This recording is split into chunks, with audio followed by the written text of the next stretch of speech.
Wassalatu wassalamu ala Rasulillah Muhammad ibn Abdillah wa ala alihi wa sahbihi wa man walah. Subhanaka la ilma lana illa ma 'allamtana innaka antal alimul hakim. Rabbi shrah li sadri wa yassir li amri wahlul 'uqdatan min lisani yafqahu qawli, amma ba'du. Sama-sama kita hormati, kita sayangi keluarga besar dari Pondok Pesantren Al-Hamidiyah, para bunyai-bunyai kita doakan semoga senantiasa dalam limpahan rahmat ridha Allah Subhanahu wa taala. Seluruh keluarga besar Al-Hamidiyah mudah-mudahan dipanjangkan umurnya, disehatkan badannya, dimudahkan urusannya, dikabulkan hajatnya, semakin dicinta Allah Subhanahu wa taala dan Rasulnya.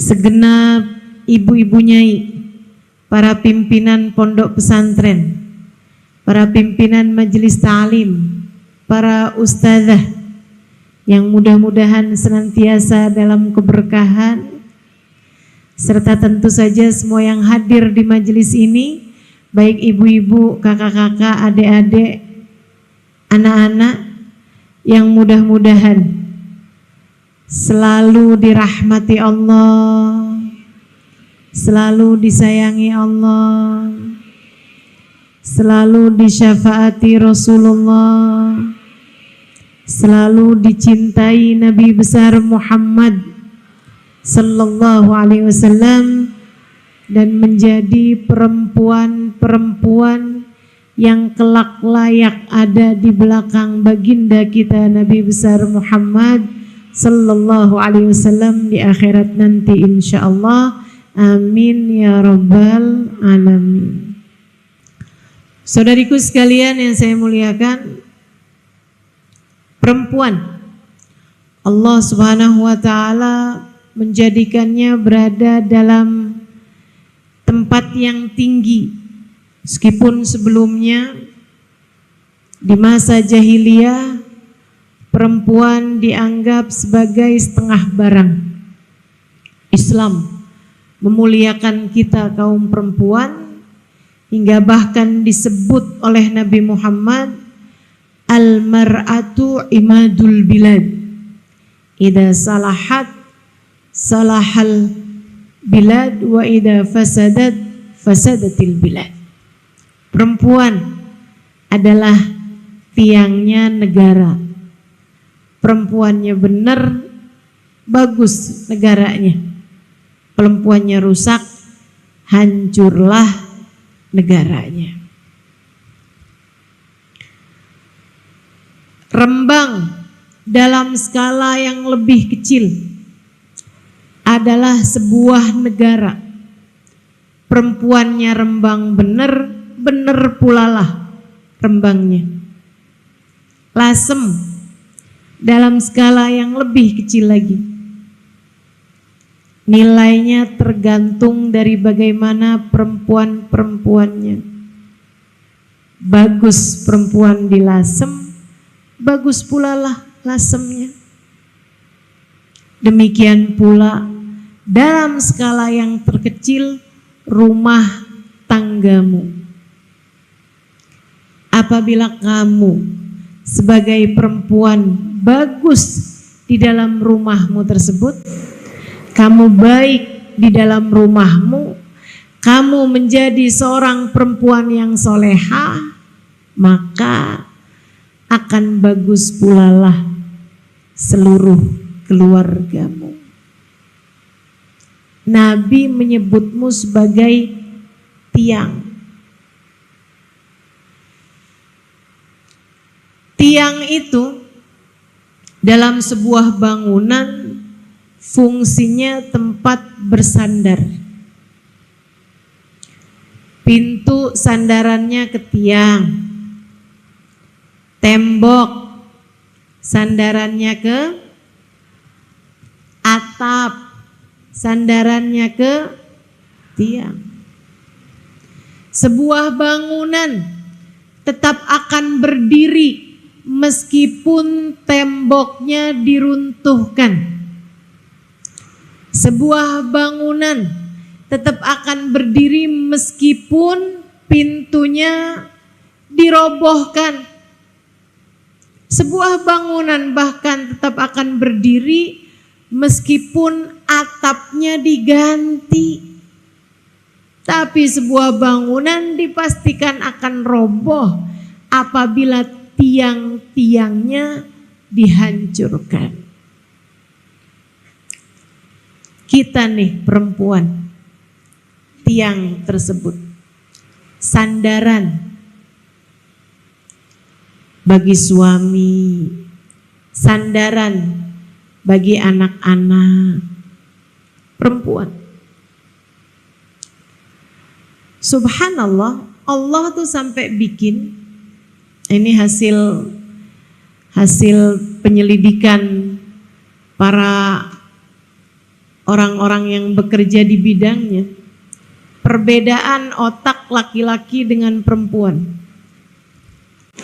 Otak laki-laki itu yang kiri lebih besar daripada otak yang kanan. Yang kanan tuh keterampilan, yang kiri itu akademik, cerdasan berpikir. Yang kiri, yang kanan keterampilan. Itu laki-laki otak kirinya lebih besar daripada otak perempuan. Kalau otak perempuan sama besar antara kanan sama kiri. Sehingga dalam berkehidupan laki-laki itu lebih make akal. Berbeda dengan perempuan. Akan tetapi perempuan itu dapat melakukan berbagai macam kegiatan sambil berpikir. Makanya kamu kalau bicara sama suami, buat para istri nih, kalau suami mendengarkanmu sambil pegang handphone, jangan percaya. Dia kalau lagi mengerjakan sesuatu, entah itu pegang HP, dilihatin handphone, entah itu sambil nonton televisi, dia tidak bisa melakukan dua hal dalam waktu sekaligus. Tapi kalau perempuan, kamu kalau punya anak perempuan, kamu ajak dia bicara, dia sambil ngelihat HP, sambil gambar, percayalah dia mendengarkanmu. Tapi kalau anak laki-laki kamu ajak bicara, dia sambil main game, percayalah dia tidak mendengarkanmu. Karena memang sebagai perempuan kamu adalah tiang. Allah menjadikanmu sebagai tempat bersandar. Sehingga kita lihatlah hasil survei membuktikan jam 9 pagi perempuan di dalam rumahnya sambil masak, masukin baju ke dalam mesin cuci, sambil dengerin kajian saya di YouTube katanya tadi, atau di Instagram. Lagi kayak begitu ada telepon bunyi, diangkatnya. Kadang-kadang sambil gendong anak. Masak, gendong anak, nyuci, telinganya dengerin kajian. Ada telepon bunyi bisa ngangkat, keren. Perempuan. Allah memang ciptakan kita begitu. Teman-teman saudariku sekalian yang saya muliakan, meskipun karena itu tadi ya, otak seimbang kanan sama kiri, tidak lebih banyak otak kirinya gitu. Perempuan itu banyak nggak pakai otak.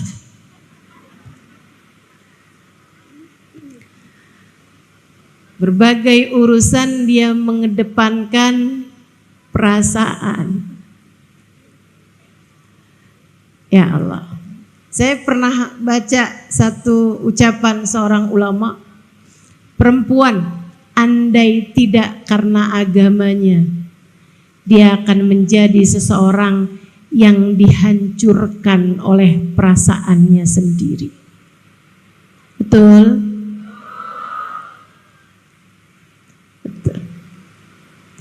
Andai tidak karena agamanya. Makanya sebagai perempuan kita mesti dekat sama agama. Mesti dekat sama Allah. Mesti dekat sama imam kita, pimpinan kita, baginda kita Nabi besar Muhammad. Penunjuk jalan bagi kehidupan kita. Perempuan, tiang. Dan sepanjang yang saya lihat dalam sebuah bangunan rumah, jarang sekali tiang itu harus bagus. Biasanya yang bagus tuh dinding, karpet, horden, gitu kan? Tiang tuh nggak kelihatan. Kita kalau ngelihat sebuah bangunan gitu, mana tiangnya, kita masih mikir, oh ini palingan tiangnya di sini, nggak kelihatan tiangnya. Akan tetapi dalam sebuah bangunan, tiang itu harus yang paling kuat. Nggak ada ceritanya bangunan dari batu bata, tiangnya dari kerupuk misalnya gitu, dari kain misalnya gitu, nggak ada. Pasti harus yang paling kuat. Kalau bangunannya dari batu bata, tiangnya dari besi dan batu, semen, dicor, harus yang paling kuat. Demikian pula dengan kita kaum perempuan, harus yang paling kuat. Kita tuh nggak penting cantik, meskipun bukan berarti tidak merawat wajah, tidak merawat tubuh, itu silakan dirawat. Tapi bukan di situ poinmu, bukan di situ nilaimu, Bu. Bukan berarti kalau kamu tidak cantik, kamu tidak akan kuat. Enggak. Bukan di situ nilaimu. Nilainya perempuan karena dia adalah tiang, ada pada kekuatannya. Perempuan harus kuat. Kuat apanya nih? Kuat badannya, bisa bawa galon sendiri, bisa pindahin kulkas, tempat tidur sendiri gitu. Bukan. Akan tetapi kuatnya perempuan ada pada kekuatan iman, kekuatan sandaran, kekuatan pegangan kepada Zat yang maha kuat, Allah subhanahu wa ta'ala. Sebab semua manusia dicipta lemah, teman-teman. Semua manusia dicipta lemah. Tak ada siapapun yang kuat, tak ada, tidak siapapun Allah jadikan kuat. Gimana mau kuat? Kita bahkan tidak bisa menghalangkan satu rambut kita dari beruban. Kita bahkan tidak dapat menghalangkan satu gigi kita untuk tanggal. Kita semuanya nih umat manusia bahkan terkalahkan dari sebuah virus kecil yang gak kelihatan. 2 tahun bumi diliburkan hanya karena ketidakmampuan manusia menghadapi virus kecil yang disebut khafid. Betapa lemahnya manusia. Lemah. Semua lemah, nggak ada yang kuat. Nah terus kalau dibilang kekuatan perempuan tuh kekuatan apanya? Bu, kalau kamu lemah, maka yang bagus sandarannya. Biar nggak jatuh. Kalau kamu lemah, maka yang bagus pegangannya. Agar tidak tumbang. Berpeganglah, bersandarlah kepada Zat yang Maha Kuat. Jangan andalkan kecerdasanmu, jangan andalkan ilmumu, jangan andalkan hartamu, jangan andalkan jabatanmu, bahkan jangan andalkan ibadahmu. Kita semuanya lemah, andalkan sajalah Zat yang paling kuat, Allah Subhanahu wa ta'ala. Dengannya kamu kuat, dengannya kamu sanggup melakukan apapun. Tanpanya kita lemah, tanpanya kita miskin, tanpanya kita tak berdaya. Allah yang dekat sama Allah. Bu, yang dekat sama Kak, yang dekat sama Dek, yang dekat sama Allah. Itu satu. Itu satu andalan kita dalam berkehidupan. Terhadap urusan mewujudkan generasi berkualitas. Apa yang bisa kita lakukan? Saudariku sekalian yang saya muliakan, semua hanyalah milik Allah Subhanahu wa ta'ala. Karenanya kita berusaha belajar buat jadi hamba seperti yang Allah mau, agar kita diberi apa yang kita mau. Saya udah tuliskan beberapa hal, syarat-syarat kalau ingin mewujudkan generasi berkualitas. Para ibu, silahkan dicatat untuk program pendidikanmu kepada anak-anakmu. Buat adik-adik juga, calon-calon ibu,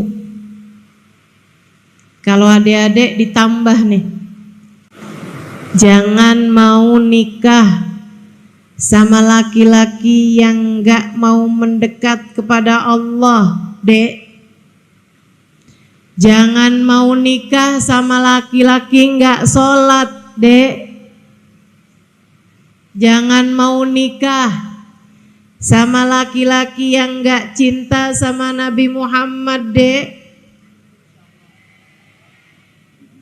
Kalau ada laki-laki sekaya apapun, seganteng apapun, sebaik apapun padamu, tapi gak mau sholawatan,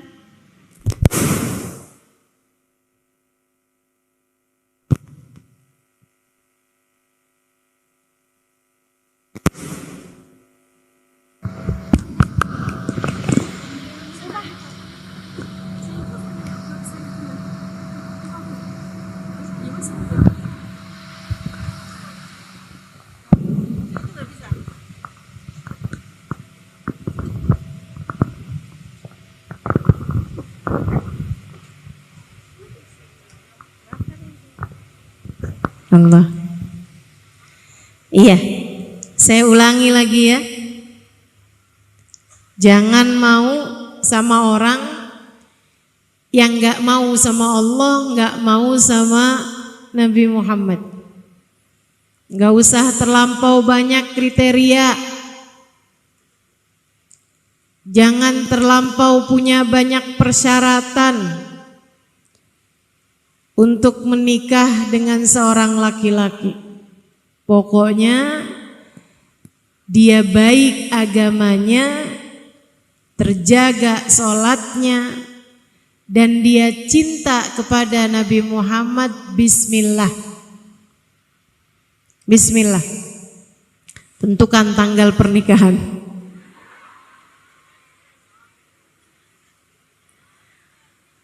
Dia memang gak sholat ustazah, tapi dia cinta mati sama saya. Dia bilang dia tak sanggup hidup tanpa saya. Dek, yang diawali dengan tak mampu hidup tanpamu akan berakhir dengan tak sanggup lagi hidup denganmu. Cita-cinta yang begitu tuh namanya cinta mati. Kalau cintanya udah hilang tinggal matinya. Dah gak usah percaya memang begituan. Kenapa ustazah gak boleh nikah sama laki-laki yang gak sholat? Bukan gak boleh, jangan mau. Allah aja dia tinggalin, apalagi kamu.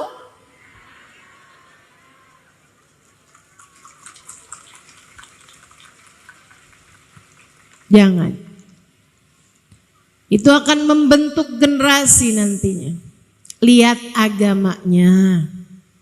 Dan untuk mendapatkan laki-laki yang soleh, dek, kamu pantaskan dirimu menjadi wanita yang soleha. Insya. Nah kalau udah jadi ibu nih, pengen dapat menjadikan anak-anak kita generasi yang berkualitas, apa aja nih yang harus kita lakukan? Kekuatan tadi ini ya, kekuatannya berupa apa? Yang pertama, kamu harus punya ilmunya. Belajar, jangan berhenti belajar. Al-Quran, kitab panduan kehidupan kita, penuh berisi tentang tata cara membesarkan anak. Apa yang harus dilakukan, apa niatnya. Kata Allah Subhanahu wa taala dalam Al-Qur'an, dalam rangka mendidik generasi, menghasilkan generasi berkualitas. Allah bercerita dalam Al-Qur'an, A'udzubillahi minasyaitonir rajim. Wa idz qalat imra'atu Imran. Wa idz qalat imra'atu Imran. Rabbi inni nazartu laka ma fi batni muharraran fataqabbal minni innaka antas samiul alim. Tatkala istrinya Pak Imran berkata, namanya Hanna. Hanna berkata, suaminya seorang nabi dan dia seorang perempuan yang sangat soleha.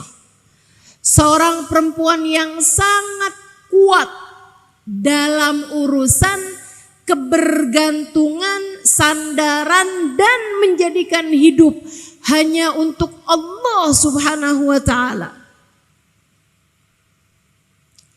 Menjadikan dia mengerti. Dia berkata ketika menyadari dirinya telah hamil, Rabbi inni nazartu laka ma fi batni muharraran fataqabbal minni.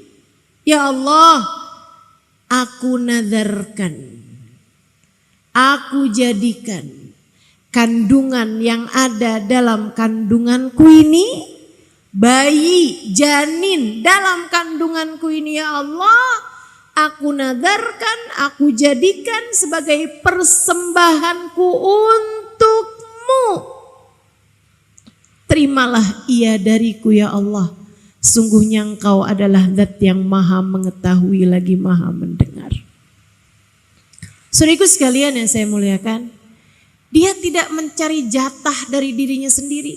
Alhamdulillah hamil nih. Mudah-mudahan umurnya panjang, nanti saya kalau tua ada yang ngurusin. Alhamdulillah nih hamil. Nanti anak saya nih jadi anak yang akan saya didik membanggakan orang tuanya. Kamu lagi nyari jatah buat diri kamu sendiri. Urusannya antara kamu sama keinginanmu. Antara kamu dengan hawa nafsumu.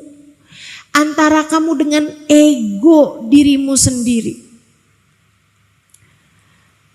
Bahkan yang berselubung sekalipun, setan memang luar biasa pinternya, Bu. Ya Allah, saya hamil. Nanti kalau saya meninggal dunia nih, ada yang melanjutkan pesantren saya. Jadinya nama saya nih gak redup, terus-terusan dikenang orang. Kamu lagi nyari apa? Nyari namamu, nyari dirimu, nyari hawa nafsumu. Untuk dipenuhi dengan anak yang kamu pikir akan segera kamu lahirkan itu. Alhamdulillah nih, saya hamil, saya akan punya anak. Suami saya gak akan kemana-mana kalau sudah ada anak. Biar dia tambah semakin sayang sama saya. Itu juga pemikiran yang sangat salah. Lagian Kak, Mbak, gak gitu juga kok ceritanya. Berapa banyak istri-istri punya anak banyak, suami kalau mau kemana-mana, kemana-mana aja. Betul? Gak gitu. Saudariku sekalian yang saya muliakan, tapi belajar dari perempuan solehah ini, karenanya memang kita tuh mesti belajar, terus belajar dari perempuan-perempuan solehah. Untuk itulah jangan berhenti belajar.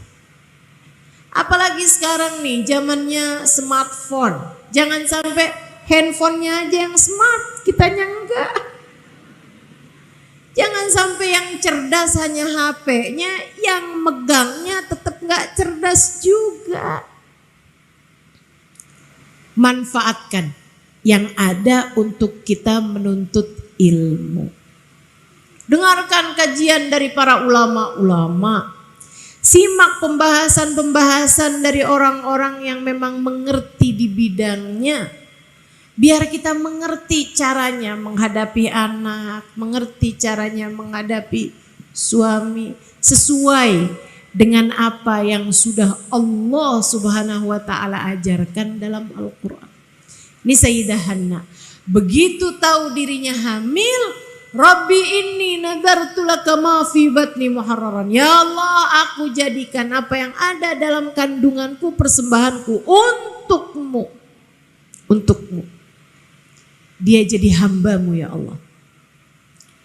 Dia akan jadi yang jaga Masjidil Aqsa ya Allah. Aku jadikan.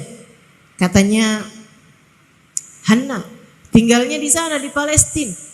Makanya ibu aneh bilang amin, tinggalnya di Lasem. Sayyidah Hanna dulu waktu hamil, dia itu berpikir anaknya akan menjadi hamba Allah Subhanahu wa taala, akan menjadi penjaga Masjidil Aqsa. Fataqabbal minni, ya Allah terimalah dariku. Sayyidah Hanna ketika bicara fataqabbal minni, ya Allah terimalah dariku, bukan asal doa tapi memantaskan diri. Gimana caranya nih biar anak ini pantas diterima sama Allah, biar saya pantas diterima sama Allah sebagai seorang ibu. Caranya gimana? Dia pastikan rezeki yang masuk dalam perutnya hanya rizki yang halal. Sebab innallaha thayyib la yaqbalu illa thayyiba. Allah itu bagus, tidak akan menerima kecuali yang bagus-bagus. Rezeki yang tidak halal hanya akan membuat seseorang tertolak di sisi Allah Subhanahu wa taala. Sayyidah Hanna memantaskan diri ibadah sepanjang hamil, zikir, sepanjang hamil dia jaga betul-betul waktunya, dirinya jauh dari dosa, akhlaknya dia jaga terus sampai melahirkan. Falamma wada'atha qalat rabbi inni wada'tuha untha wa laysa dzakaru kal untha wa inni sammaituha Maryam wa inni u'idzuha bika wa dzurriyyataha minasyaitonir rajim.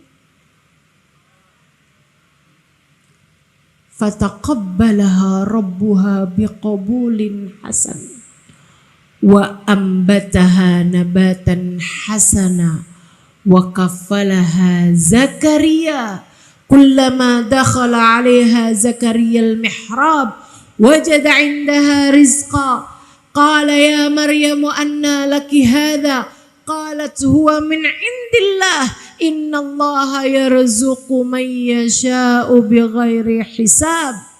Hunalika da'a Zakaria rabbah. Kata Allah, falamma wada'atha, ketika Sayyidah Hanna melahirkan anaknya. Qalat rabbi inni wada'tuha untha, wah ternyata bayinya perempuan. Kaget, gak mau, bukan. Tapi Sayyidah Hanna berpikir bahwa anak yang sudah ia persembahkan untuk Allah lahirnya laki-laki gitu. Karena ia mempersiapkannya untuk menjaga tempat termulia di negeri mereka yaitu Masjidil Aqsa. Dan tentu saja yang menjaga masjid adalah laki-laki. Perempuan punya keterbatasan datang bulan. Perempuan punya keterbatasan untuk menjaga masjidnya Allah SWT. Tapi dari sini kita tahu bahwasanya dalam pandangan Allah laki-laki dan perempuan tidak ada bedanya. Dalam pandangan Allah laki-laki perempuan sama-sama mungkin menjadi hamba Allah yang salehah, menjadi ayah min ayatillah, menjadi tanda-tanda kekuasaan Allah, menjadi keajaiban hamba-hambanya Allah seperti yang akan terjadi kepada Sayyidah Maryam. Walaysa dzakaru kal untha. Bagaimanapun laki-laki tentu tidak sama dengan perempuan. Gak usah ribut-ributin persamaan. Perempuan tidaklah lebih rendah daripada laki-laki pun. Laki-laki tidaklah lebih rendah daripada perempuan. Ia hanya berbeda. Berbeda. Ngapain mau disama-samain barang beda? Kenapa mau disama-samain? Persamaan gender lah. Apalah. Walaysa dzakaru kal untha. Laki sama perempuan memang beda, Bu, beda. Beda. Jangan mau disama-samain. Demi untuk kesetaraan. Kesetaraan gender. Lah mau gimana? Kamu mau ngangkat karung 50 kilo? Gak mau juga gitu. Urusan yang laki-laki biarin urusan laki-laki, yang perempuan biarin urusan perempuan. Tenang, kita sama-sama punya peluang untuk surga. Kita sama-sama punya peluang untuk jadi hamba yang tercinta. Kita sama-sama punya peluang untuk menjadi hamba Allah yang mulia. Walaysa dzakaru kal untha, tidak sama antara laki-laki dan perempuan. Wa inni samaituha Maryam, aku kasih nama anakku dengan nama Maryam. Wa inni uidzuha bika wa dzurriyyataha minasyaitonir rajim, dan aku lindungkan anakku kepada Allah. Aku serahkan anakku kepada Allah. Aku jadikan anakku, aku titipkan kepada Allah. Semoga Allah menjaga dia dari kejahatan setan yang terkutuk. Tuh Sayyidah Maryam baru lahir, yang dipikirin bukan yang biaya hidup tambah tinggi, biaya sekolah tambah mahal, gimana nasibnya nanti hidup di dunia. Enggak. Sayyidah Maryam sangat mengerti itu, faham. Anakku meski lahir dari rahimku, ia bukan milikku. Anakku meski berada 9 bulan dalam rahimku, aku tidak ikut-ikutan menciptakan matanya, hidungnya, telinganya. Aku tidak ikut-ikutan menentukan garis nasibnya. Aku tidak ikut-ikutan menggambar wajahnya. Maka anakku, meskipun ia lahir dari rahimku, ia hanyalah hambanya Allah. Ia adalah hambanya Allah. Aku akan menyerahkan anakku, kutitipkan kepada pemiliknya. Karenanya, dari sejak lahir, sang anak sudah dititipkan kepada Allah. Ya Allah, lindungilah anakku dari kejahatan setan yang terkutuk. Luar biasa Allah mengajarkan kita caranya menjadi orang tua. Di ayat yang berulang-ulang kita baca. Iya Ustazah, saya sering baca ayat itu tapi kok saya nggak mikir segitu ya. Karenanya perlu ilmu. Ilmu bisa didapat dengan belajar. Saudaraku sekalian, jangan berhenti ngaji. Jangan berhenti belajar. Terus. Yang jadi anak nih yang belum nikah, belajar deh. Jangan sibuk aja nyari kenalan laki-laki yang ganteng, yang cakep. Ditanya, kamu nyantri udah berapa lama? 7 tahun. Tujuan nyantri biar dapat anak kiai. Lah.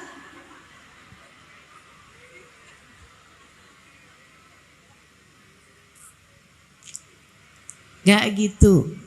Gak gitu. Kamu mesti punya ilmu. Mesti punya ilmu.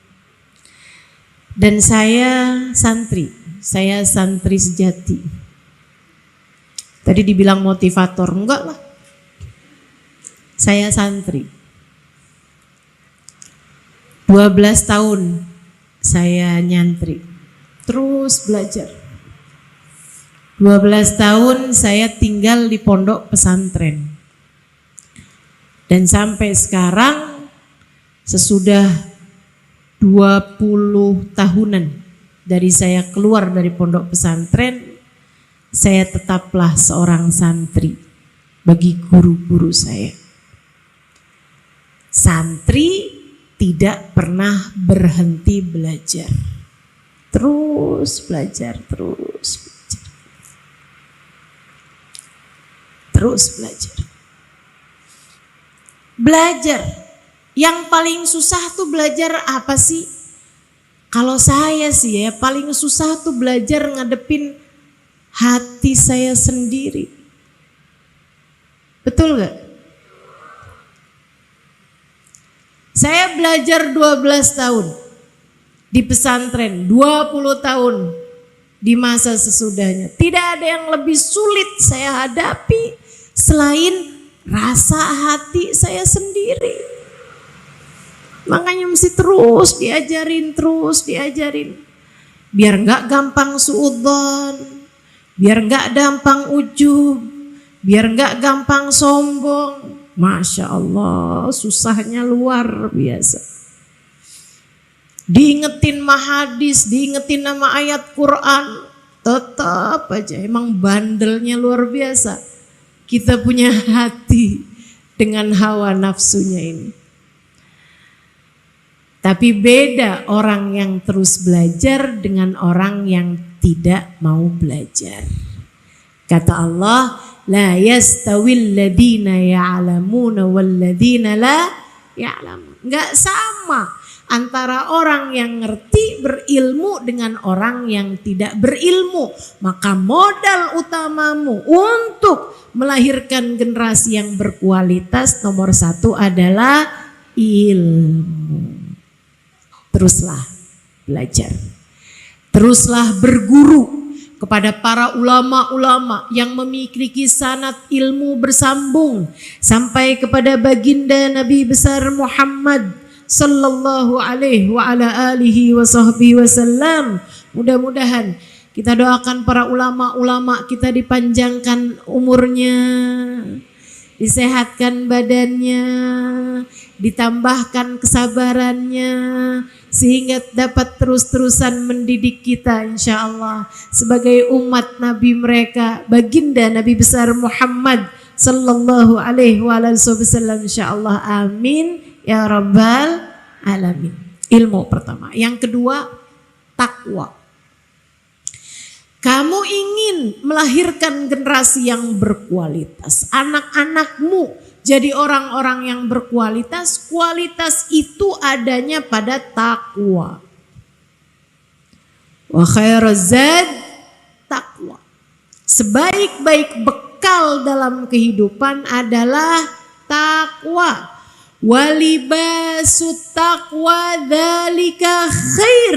Pakaian ketakwaan itulah yang terbaik untuk kamu kenakan dalam kehidupanmu di atas muka bumi ini. Takwa.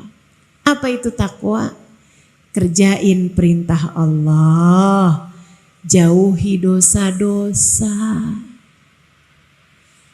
Kamu pengen punya anak-anak yang soleh-solehah, kamunya sebagai ibu harus solehah.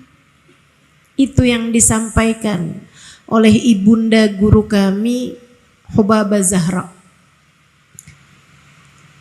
Saya punya guru, salah satunya Sayyidil Habib Umar bin Hafid, guru saya. Saya pernah mondok di Sarang. Ini Ning Iing, ketua pondok semasa saya ada di Sarang, di Al Anwar, Sarang Rembang. Sesudah dari Sarang saya ada mondok di Daruz Zahra, Tarim Hadramaut Yaman, dan mengajar juga di sana.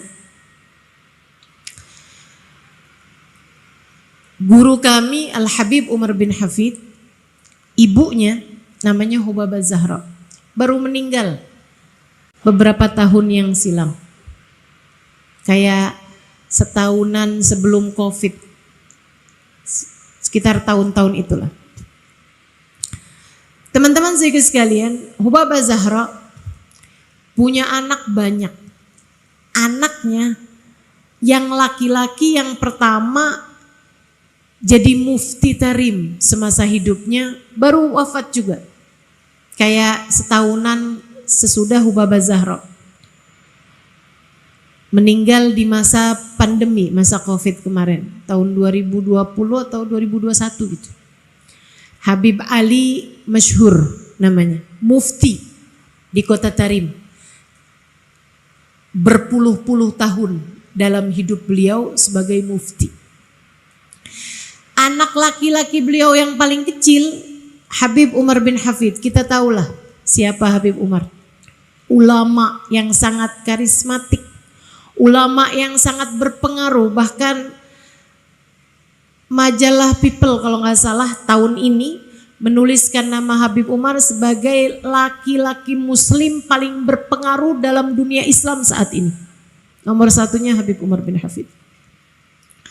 Teman-teman sekalian, Hubabah Zahra punya anak perempuan beberapa orang saya kenal. Saya banyak kenal putra-putri beliau. Dan saya saksinya bahwa putra-putri beliau, putri-putri beliau yang saya temuin, semuanya adalah perempuan-perempuan solehah. Masya Allah semuanya. Orang-orang hebat semuanya. Teman-teman sekalian, banyak orang bertanya kepada Hubabah Zahra. Hubabah Zahra salah satu dari perempuan yang saya menganggapnya juara dalam urusan kesabaran. Suaminya diculik berpuluh tahun yang lalu. Di masa Habib Umar masih umur 10 tahun. Diculik oleh kaum Syuyu'i. Kalau di kita PKI ya. Membunuh-bunuhi para ulama, salah satunya ayahandanya Habib Umar bin Hafid. Akan tetapi teman-teman, bersama dengan kehidupan yang sangat berat beliau jalani sebagai seorang istri yang suaminya diculik. Tahukah kamu, setiap kali kita memandang Hubabah Zahra, rasanya kesusahan hilang semua karena beliau senantiasa tersenyum kepada siapapun. Ini perempuan kuat nih. Kenapa bisa begitu kuat? Kuat sandaran sama Allahnya, kuat pegangan sama talinya Allah. Dia laksanakan semua perintah-perintah Allah. Dia tinggalkan semua larangan-larangan Allah. Jauh dari dosa-dosa. Hidupnya dekat sama Allah Subhanahu wa taala. Ahli ibadah kepada Allah. Hubabah Zahra satu hari ditanya, Hubabah nih punya anak solehah. Anak Hubabah Habib Umar bin Hafid, Habib Ali masyhur, Masya Allah Hubabah, Masya Allah. Gimana sih caranya Hubabah biar punya anak kayak begitu? Pinter-pinter, manfaat-manfaat ilmunya. Jadi cahaya yang menerangi. Bukan hanya di kota Tarim, bukan hanya di provinsi Hadramut, bahkan bukan hanya di negeri Yaman. Bahkan cahayanya bisa sampai seluruh dunia kayak ikut tercahayakan dengan cahayanya Habib Umar bin Hafid. Kok bisa Hubabah punya anak sampai kayak begitu gitu? Gimana caranya nih? Kita nih kepengen anak kita juga jadi anak yang soleh, jadi anak yang ilmunya manfaat gitu. Katanya beberapa perempuan datang kepada Hubabah Zahra.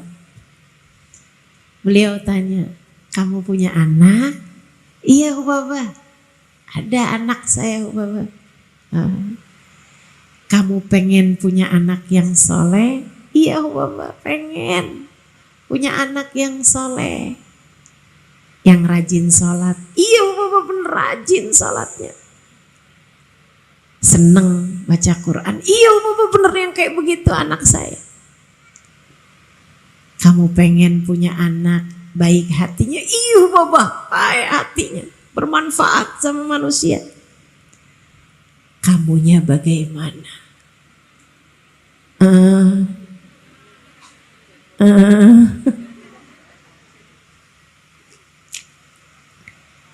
Anakmu akan jadi seperti dirimu nak. Anakmu adalah bayanganmu, kata Imam Ghazali. Mata yakunul aud mustaqima, mata yakunudil mustaqima wal audu a'waju. Bagaimana mungkin bayangan bisa lurus kalau benda yang berdiri adalah benda yang bengkok? Maka kamu kalau pengen punya anak yang soleh, pengen punya anak yang soleha, solehahkan pulalah dirimu. Pengen punya anak yang sholatnya terjaga, maka jagalah sholatmu. pengen punya anak yang bagus hubungannya sama Allah, bagus hubungannya sama Nabi Muhammad, maka kamu perbaikilah hubunganmu dengan Allah, perbaikilah hubungan hatimu dengan Nabi Muhammad. Sebab anak hanya akan menjadi seperti orang tuanya. Solehahkan dirimu, anak-anakmu akan menjadi solehah sepertimu. Itu yang kedua, namanya takwa. Pengen punya anak generasi yang berkualitas, maka tingkatkan pula lah kualitas hidupmu. Yuk belajar, sama-sama bergerak menuju kebaikan, insya Allah. Hubabah Zahra nih, saya di masa pandemi karena nggak banyak majelis yang ditutup di Jakarta, sehingga saya menulis buku. Di masa pandemi saya selesai 4 buah buku. Ada terjemahin kitab Ayyuhal Walad, Wahai Anakku, karyanya Imam Ghazali. Ada bikin quote-quote bergambar, judulnya Kata Kita. Ada yang ini yang agak panjang, saya menuliskannya, Bidadari Bumi. Dan yang terakhir, pandemi belum kelar juga, akhirnya saya bikin lagi buku judulnya Assalamualaikum Tarim. 4 buku. Waktu saya menulis Bidadari Bumi, salah satu dari yang saya tuliskan adalah Hubabah Zahra yang sedang saya ceritakan ini, ibunda dari Habib Umar bin Hafid. Tapi saya tidak banyak tahu cerita tentang beliau, selain bahwa saya selalu bahagia setiap kali berjumpa beliau karena senyumnya yang tidak pernah hilang itu. Saudariku sekalian yang saya muliakan, jadi saya kirim surat, bikin email kepada cucu Hubabah Zahra, putrinya guru saya Habib Umar bin Hafid, untuk menuliskan kisahnya Hubabah Zahra yang mereka tahu gitu. Mereka pun menuliskan semacam biografi Hubabah Zahra, lahirnya di mana, usianya berapa ketika meninggal dan lain sebagainya. Dan juga tentang kisah-kisah yang dituturkan bukan hanya oleh yang saya kirimin surat, yaitu cucunya Habib Umar, akan tetapi anaknya Habib Umar, akan tetapi juga dituliskan oleh bibi-bibinya yang adalah putri-putri dari Hubabah Zahra. Ini salah satu cerita yang diceritakan. Ibu saya nggak pernah tinggal tahajud seumur hidup, dari sebelum menikah, dari masih perawan, dari masih kanak-kanak. Ia bahkan sudah memulai bangun tahajud sebelum balik. Ini tingkat kesolehan yang luar biasa ini. Ya, kita walaupun terlambat bolehlah. Lebih baik terlambat daripada tidak sama sekali. Yuk belajar buat mulai bangun tahajud. Yuk belajar buat istiqomah tahajud. Bagi yang sudah melaksanakannya, mudah-mudahan bisa istiqomah tiap malam insyaallah. Dia bilang Hubabah Zahra gak pernah tinggal tahajud. Dari sebelum balik, sampai udah balik, sampai udah nikah, gak pernah tinggal. Kecuali 1 malam. Ada waktunya 1 malam beliau memang tidur lebih malam, dan juga ada kegiatan yang beliau jalankan sebelumnya, sampai beliau terbangun di saat azan subuh berkumandang. Dan itu beliau terbangun dalam keadaan gemetar gemeteran badannya,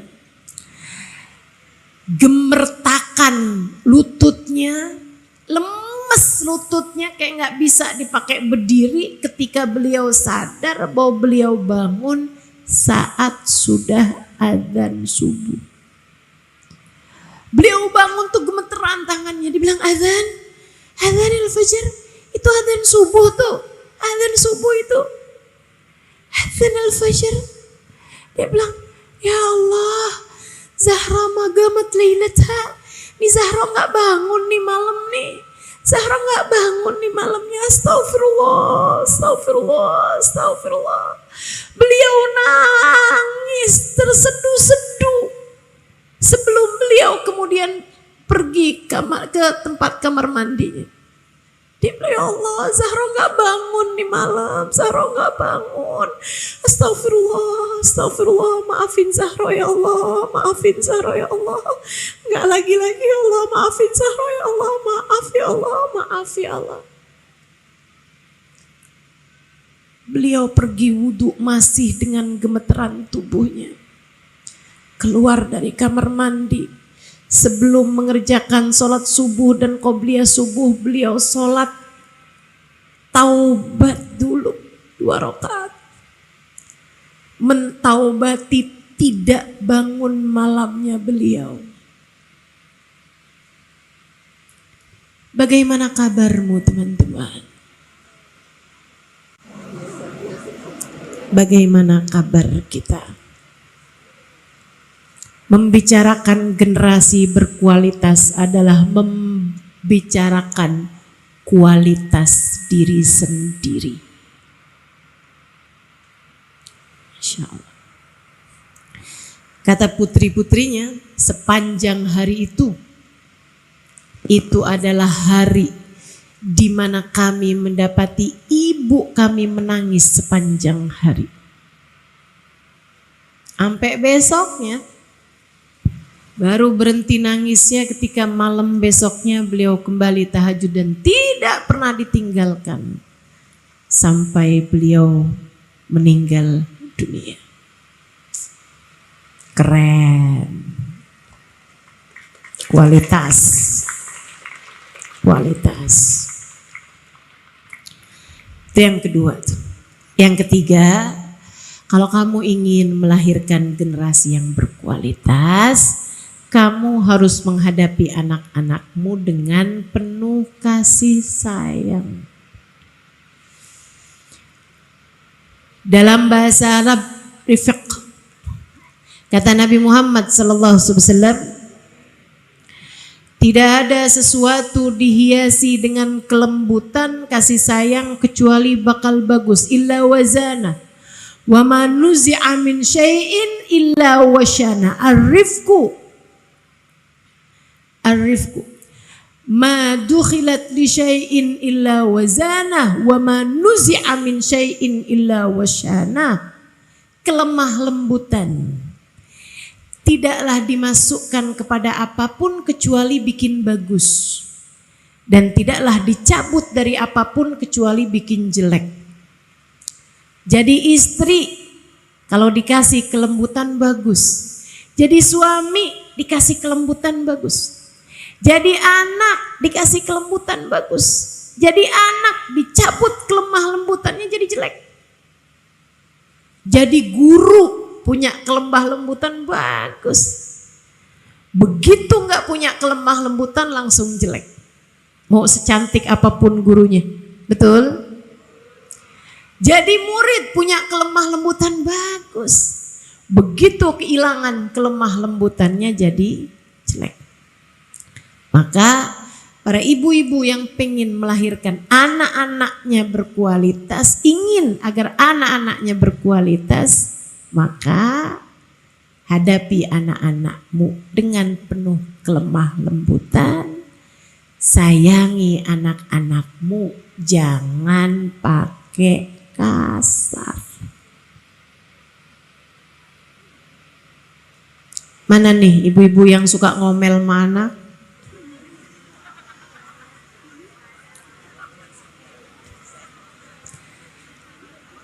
Ibu saya baru meninggal dunia. setahun yang lalu, bulan November, setahun sebulan dari sekarang. Sepanjang saya jadi anaknya, saya nggak pernah tahu ibu saya marah sama saya, nggak pernah. Nggak pernah, sama sekali. Saya nggak tahu ibu saya marah sama saya kayak gimana modelnya tuh, nggak tahu. Lembut. Kalau anaknya lagi berantem gitu kan, kemudian namanya anak-anak kan ada masa-masanya beranteman anaknya. Mi, kan yang bener ini ya Mi ya, kan yang bener saya Mi ya. Iya. Dan anak yang satu lagi datang, Mi kan yang bener saya Mi. Iya. Diiyain aja semua mau Mi saya. Gak pernah marah, gak pernah keluar kata-kata yang tidak baik, kasar gitu kepada saya. Bahkan di saat Umi saya meninggal dunia teman-teman, itu ada beberapa orang dari yang kawannya yang sering ada di masjid atau pembantu rumah tangga kami yang tinggal berapa tahun dari sejak saya kecil dulu, datang saat Umi meninggal takziah. Bahkan abah saya, suaminya yang membersamai 50-an tahun hidupnya, mereka mengatakan hal yang sama. Umi tidak pernah berkata tidak baik. Umi nggak pernah ngomong nggak bagus. Masya Allah. Lemah, lembut, penuh kasih sayang. Kamu kepengen anak-anakmu jadi generasi yang berkualitas, sayangi anakmu. Yang sayang, ngomong sambil senyum, ngomongnya yang bagus, panggil dengan panggilan kesayangan, sampaikan pada anakmu, nah kamu adalah hadiah terindah yang Allah berikan dalam kehidupan ibumu. Pernah ngomong begitu? Iya. Padahal sebenarnya iya bukan? Siapa di antaramu yang gak sayang sama anak? Gak ada. Saya yakin semua ibu sayang sama anaknya. Saya yakin semua ibu cinta sama anaknya. Kamu bahkan sudah cinta padanya. Jatuh cinta padanya di awal kali kamu melihatnya. Pertama kali ia kamu gendong dalam peganganmu, dalam gendonganmu. Tidakkah kamu jatuh cinta padanya? Seseorang yang kamu bernafas bersama dengannya dalam satu hembusan nafas. 9 bulan ia berada dalam rahimmu teman-teman. Nafasnya adalah nafasmu.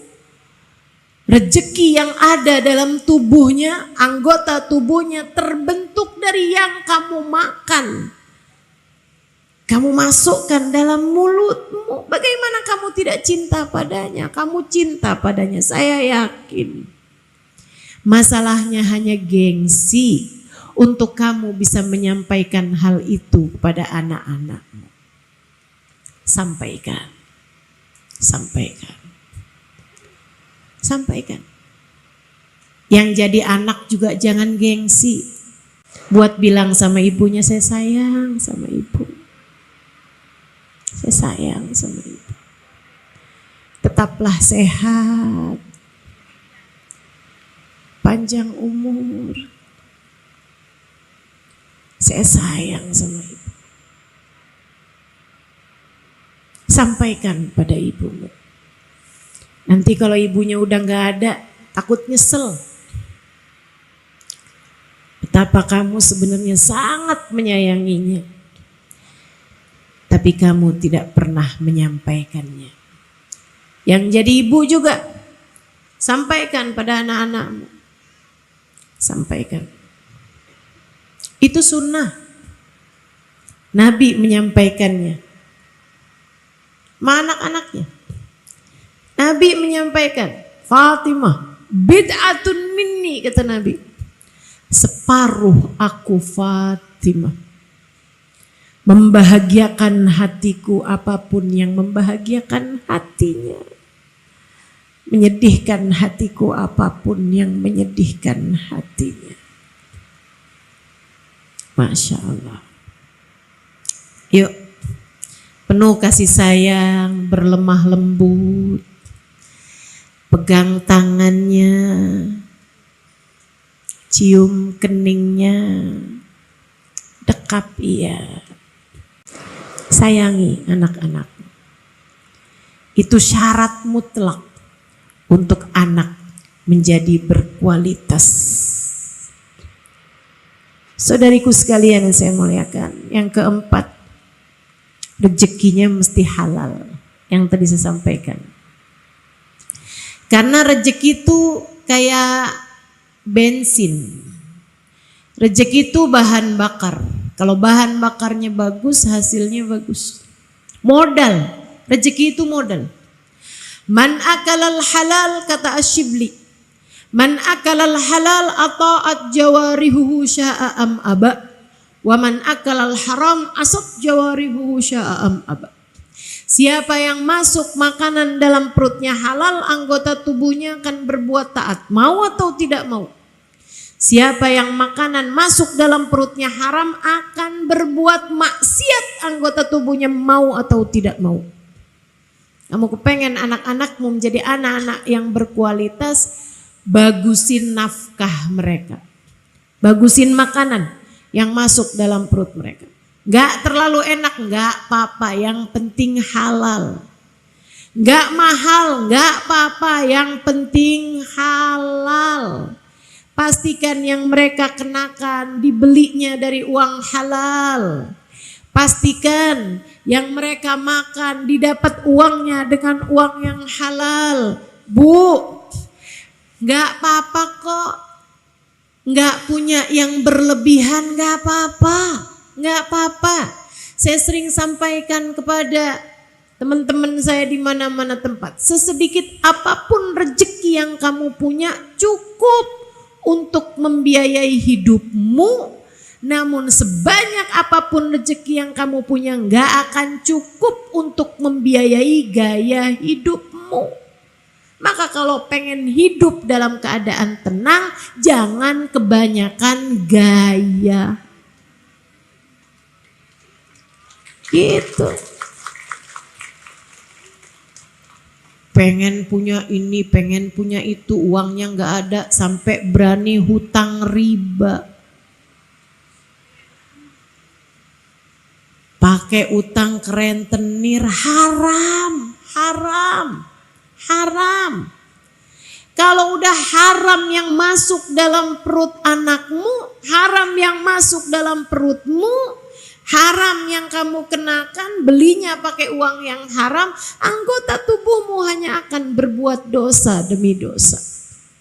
Susah, berat. Mau dipakai tahajud berat, mau dipakai ngafal Quran berat. Dah, rezeki yang halal, insya Allah. Rezeki yang halal, pastikan rezeki yang masuk adalah rezeki yang halal. Ustazah yang kerja suami saya, sampaikan kepada suaminya, Bang, Mas, jangan pernah berani-berani bawa rezeki yang tidak halal ke dalam rumah kita. Sebab kita punya hidup yang harus kita jalani dan akan berat mengerjakan ketaatan kalau kita membiayai kehidupan kita dari rezeki yang haram. Susah masuk surganya kalau rezekinya haram. Dah, sedikit-sedikit gak apa-apa, yang penting halal. Insya Allah. Yang kelima, teman-teman saya sekalian, kalau kamu kepengen anak-anakmu berkualitas, kenalkan anakmu dan dirimu, tentu saja awali dengan dirimu. Kenalkan anakmu dan awali dengan dirimu dulu untuk cinta kepada orang-orang soleh. Deketin anak-anakmu kepada ulama, deketin kepada orang-orang soleh, deketin kepada habaib, deketin kepada syaraif, deketin kepada orang-orang mulia. Deketin pada kiai, deketin kepada bunyai, deketin kepada orang yang hafal Quran, deketin kepada orang yang soleh soleha, deketin. Kenalkan mereka kepada orang-orang soleh, akan jadi modal utama anak kita. Nah tuh nak, ibu, mama kepengen banget kamu tuh kayak begitu, hebat ya nak ya itu ya. Insya Allah ya nak ya. Terus gitu teman-teman, terus gitu insya Allah. Insya Allah. Nanti lama-lama anak akan timbul cintanya kepada para ulama, sehingga mereka menjadi orang-orang yang berkualitas, yang mencintai para ulama. Dan yang terakhir, saudaraku sekalian yang saya muliakan, ingin mewujudkan generasi yang berkualitas, teruslah berdoa. Doain anak kamu, doain dirimu juga, doain. Ya Allah, jadikan kami semua hamba-hamba yang mulia.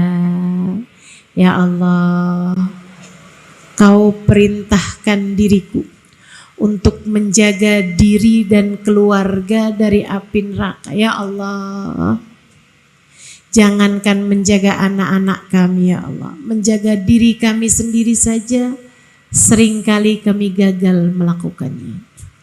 Kami mohon padamu ya Allah, bantulah kami untuk itu. Jagakanlah anak-anak kami ya Allah, sebagaimana Engkau telah menjaga anak-anak dan keturunan orang-orang yang soleh. Minta sama Allah, doa, terus doa, terus doa. Dan kita nggak pernah tahu doa kita kapan diijabah, tapi teruslah berdoa. Doain, anaknya doain. Anak saya ya Allah, kami dan seluruh keluarga kami ya Allah, jadikanlah calon-calon penghuni surga. Kumpulkan kami di surgamu ya Allah. Jagain anak saya ya Allah, jauhkan dari dosa-dosa. Jagakan anak saya ya Allah, dekatkan dengan kebaikan, dekatkan dengan orang-orang baik. Minta Bu, doa, doa. Doa itu lebih baik pakai bahasamu sendiri yang kamu ngerti, daripada pakai bahasa-bahasa yang lain tapi kamu sendiri gak ngerti. Gitu kan? Doa aja, doa. Sepertiga malam yang terakhir dalam sujud, doain anak-anakmu terus begitu, terus begitu. Insya Allah mudah-mudahan anak-anak kita jadi anak-anak yang soleh-soleha. Jadi orang-orang yang akan menjadi kebanggaan kita dunia hingga akhirat. Jadi umat Nabi Muhammad SAW yang di akhirat nanti ada dalam rombongan Nabi kita Muhammad sallallahu alaihi wasallam. Rabbana dhalamna anfusana wa illam taghfir lana wa tarhamna lanakunanna minal khasirin.